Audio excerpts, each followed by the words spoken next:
Hey there, welcome back. Tonight I want to talk about my feelings on competition and playing games and winning and losing and just some little ideas I have that I thought would be a little more lighthearted and not quite so heavy this week. I'm going to be real with you. I've been going through some serious stuff and I went ahead and opened a Substack, so you can find me at my Substack.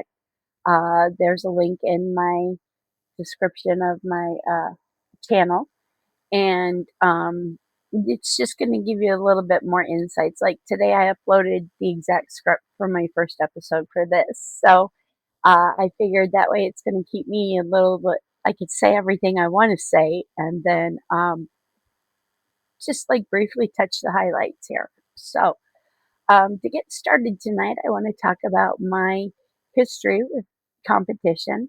When I was 6 years old, I started swimming competitively in the Portage Porpoise Swim Group, and uh, I enjoyed swimming just basically because that's my element, dude.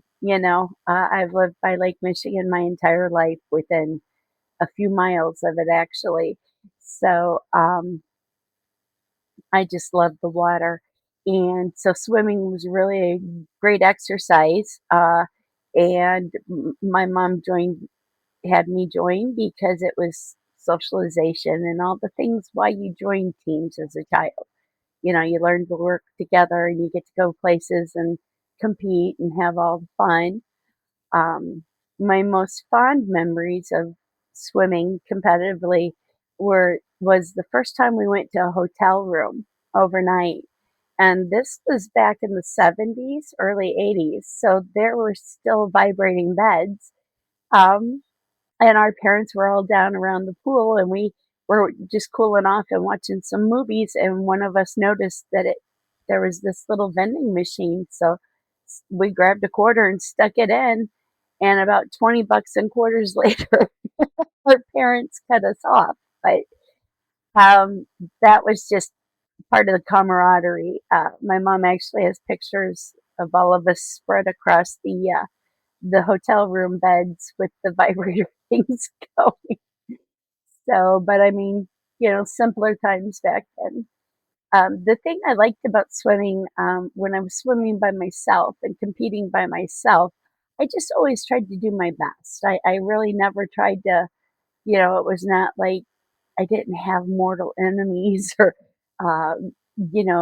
anybody that I was really out to beat, because it wasn't about winning for me. It was about doing my personal best.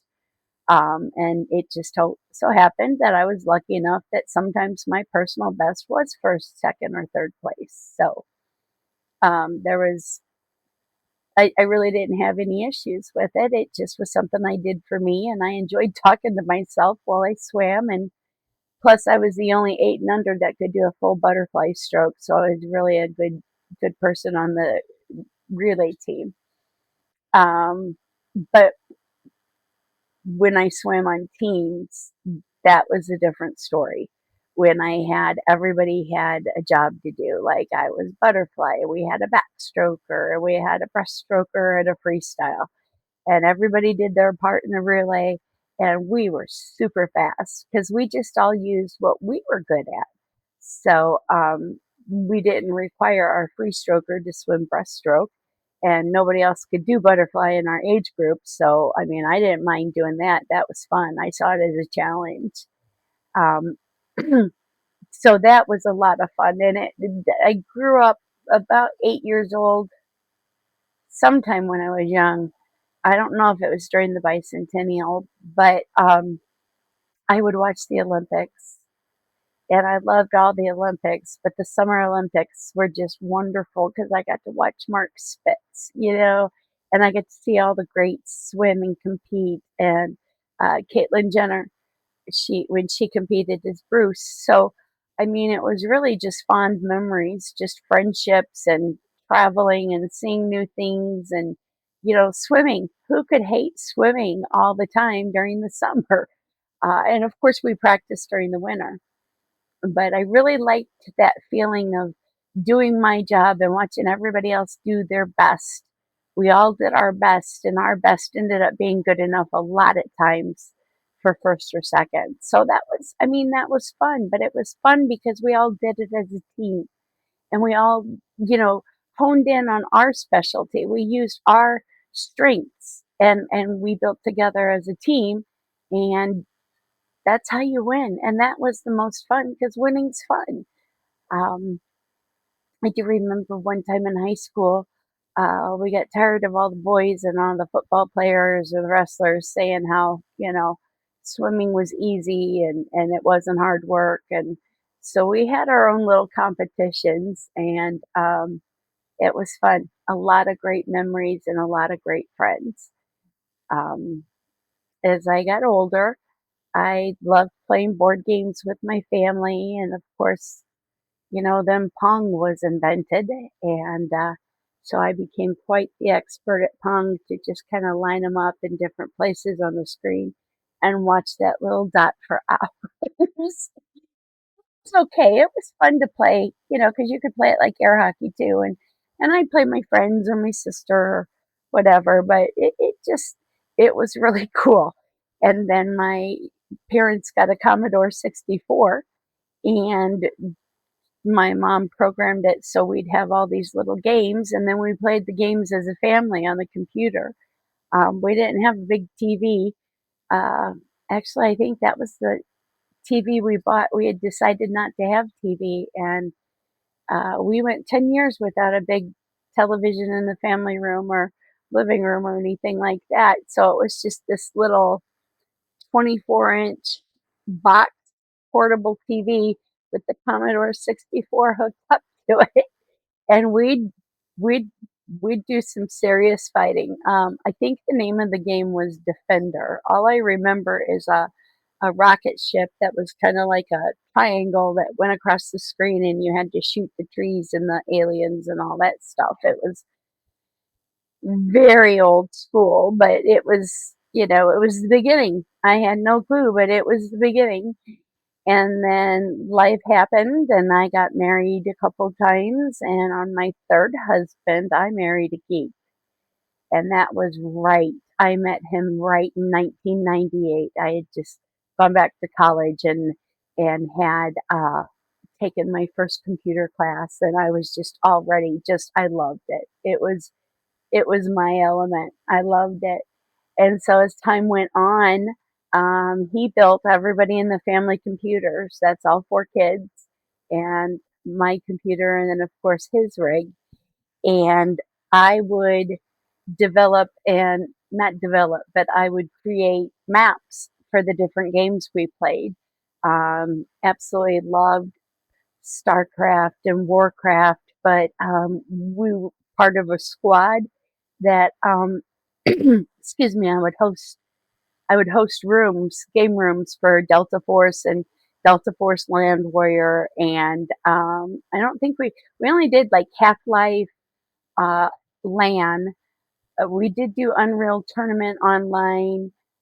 Just a bunch of crazy. It was just wonderful. It was the internet came to Indiana, and we were right there, just in the ground level. I have many fond memories of gaming, and Sam was maybe 3. We would play Delta Force Land Warrior, or maybe it was just Delta Force 2, and I'd be running the room, and my gamer tag was Blondie, and somebody would start typing, you know, Blondie, Joke Master's cheating, and I'd say, no, he's not, you know, and keep going on. And finally, it got kind of testy, and people were cussing at him, and I had somebody help moderate, and she would let him know. You know, I finally just said, no, Joke Master's not cheating. He's 3 years old, and he's whooping your butt. So just shut up and quit cussing, or you can go bye bye. And most people calmed down and thought it was pretty cool that a 3-year-old was, you know, playing this game with us. And it was just so much fun. And it holds so many good memories for me of my children and learning the internet and all that stuff. And later on, when the kids grew up and went their separate ways, my husband and I still game.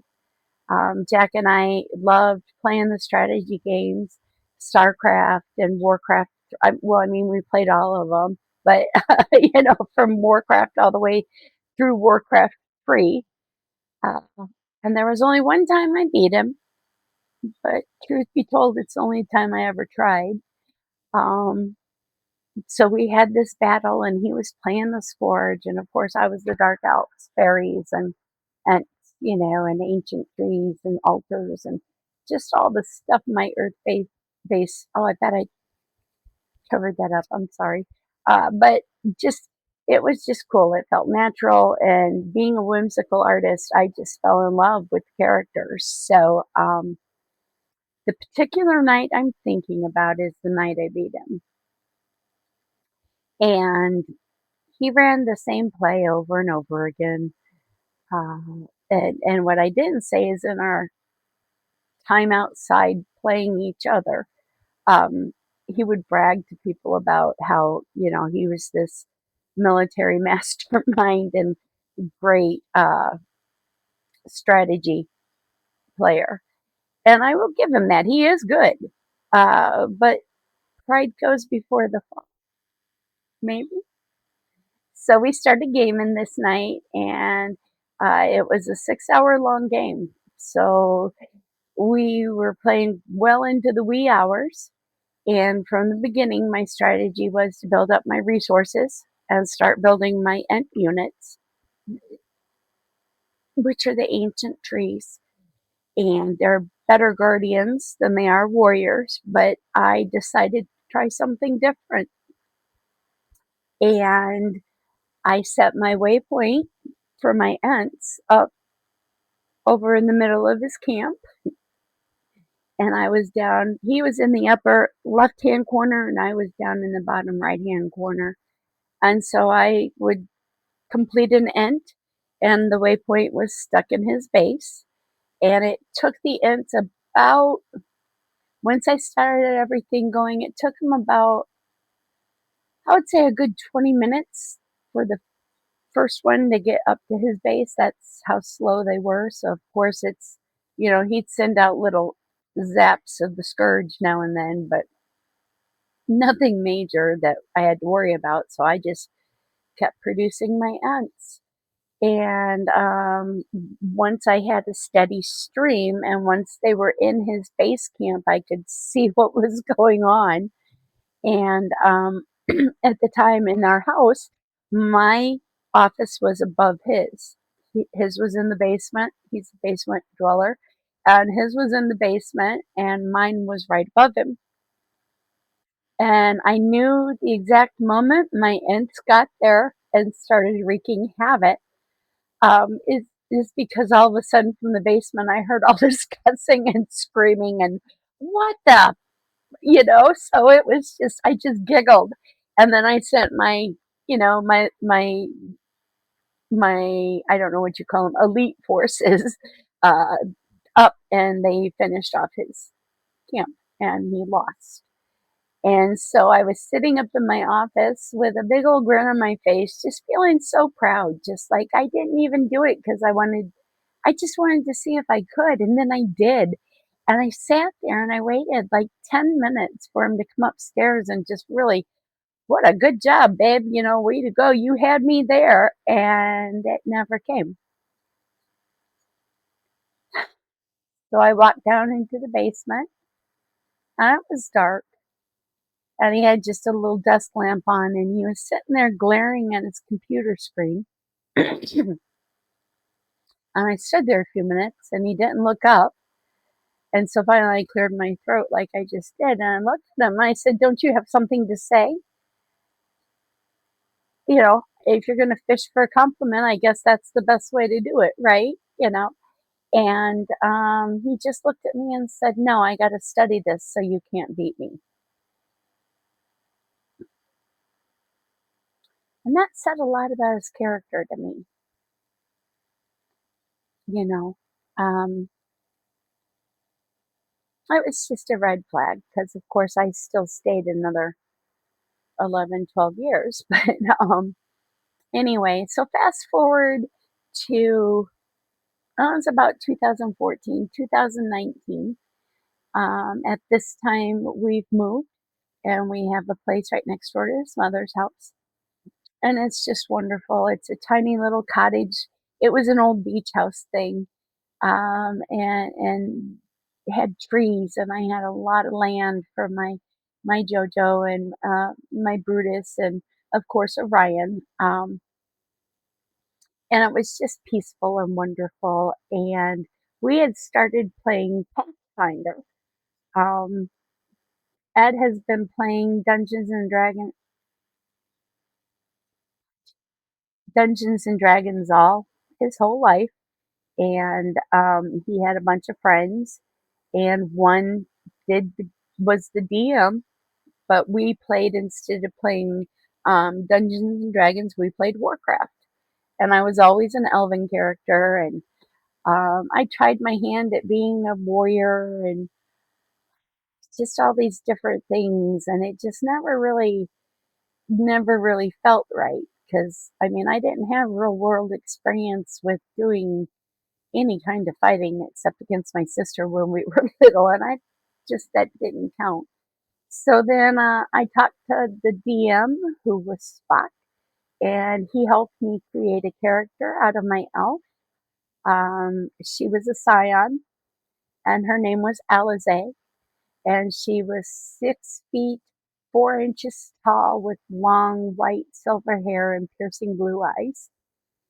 Uh, and her I mean, she could fight basically, defend herself, kind of a little dagger thing, and she was wicked with a bow, um, especially a crossbow. But, for the most part, all of her talents lied within her pretty little head. Um, and I didn't tell Jack about the character I was creating. I kept her a secret, so just Spock and I knew. And we're playing along and we're going through the mission, and I'm bringing up the rear because I played with all these men and boys. It was my nephews and our friends kids and friends and whatever. So it was a big group of us, but I was the lone girl. So they tended to put me back at the line, and I asked to be put at the back of the line because I didn't want to be the one charging in there. I wasn't a ranger or anything like that, and I certainly wasn't a knight or a warrior. So we get up to this part in the mission, and it's this big, empty, like just think old farmhouse out in the middle of this giant field with a big old tree next to it. And my teammates start heading across, and they keep rolling and they think, oh, we got to go to the house. And the first roll's made, and they take a couple steps into this meadow, and I'm sitting there watching everybody play, and they keep getting hit with this spell that's been cast on the field. Come to find out, it was an ent. Um, the big tree next to the house was an evil ent.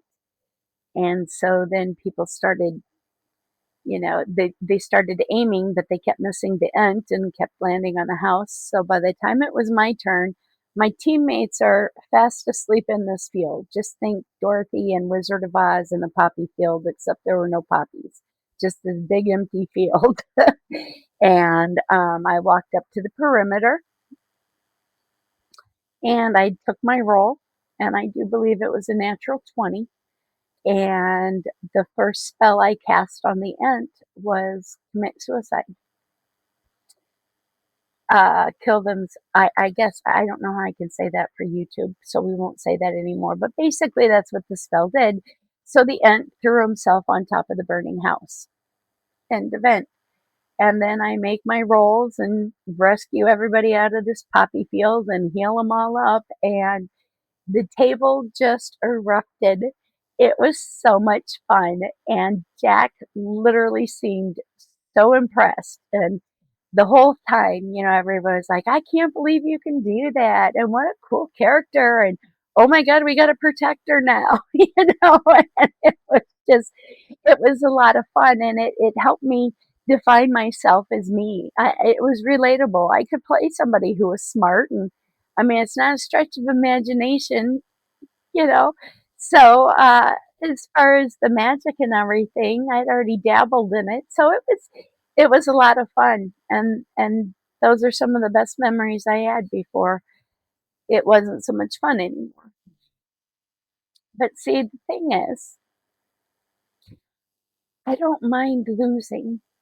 I really don't. Just don't rub my face in it for 25 years, you know? Um, I only tried to beat him once because that's all it took for me to know I could do it. And he, as long as I was a supporting role to him, he loved playing games, you know? He loved me playing and he loved beating me. And I don't know if it's because I'm a mom now or because I've never really been competitive my whole life. Um, it's just not, it's not all about winning. It's how you play the game, you know? So that's it for this week.